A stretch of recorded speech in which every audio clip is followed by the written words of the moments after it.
அண்ணாத்தா சொல்லு அண்ணாத்தா. அடிக்கிற வெயிலுக்கு கிச்சன்ல நின்று சமைக்கவே முடியல அண்ணாத்தா. என்ன இருக்கு? ஒரு ரியால் இருக்கு. ஒரு ரியால் இருக்கா அப்படின்னா அப்படியே நடந்து போய் குப்பூசை மட்டும் வாங்கிட்டு வா. வெறும் குப்புசை மட்டும் வாங்கி எப்படி சாப்பிடுறத? நீ குப்பூசை மட்டும் வாங்கிட்டு வா, நல்லா இழுவையா ஒரு பண்ணி தரேன். சாப்பிடுற மாதிரி இருக்கணும். நல்லா இழுவையா இருக்கும் மக்களே.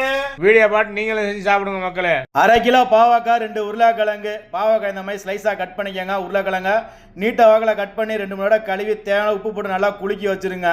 வெங்காயம், பச்சை மிளகா, தக்காளி, கருவேப்பிலை, வெள்ளை பூண்டு. ஒரு பாத்திரத்தில் எண்ணெய் ஊற்றி கடுகுளுந்தம் பருப்பு, சீரகம், கருவேப்பிலை, பச்சை மிளகா, வெங்காயத்தை போட்டு நல்லா வதக்கினதுக்கப்புறம் இடித்து வச்ச வெள்ளை பூண்டு நல்லா பச்சை வாசனை போனதுக்கப்புறம் நல்லா உப்பில் ஊறிக்கிருக்க பாவக்காயும் உருளைக்கிழங்கையும் போட்டு நல்லா லோ ஃப்ளேமில் வச்சு வேக வைக்கணும். அதுக்கப்புறம் தான் தக்காளி, மஞ்சத்தூள், மிளகாத்தூள் 2 மசாலா நறுக்குன்னு போட்டு லைட்டாக தண்ணியை தெளித்து விட்டு மூடி போட்டு மூடி வச்சிங்க அப்படின்னா சுவையான குப்புக்கு இழுவையான நல்லா ரெடியாக இருக்கும்.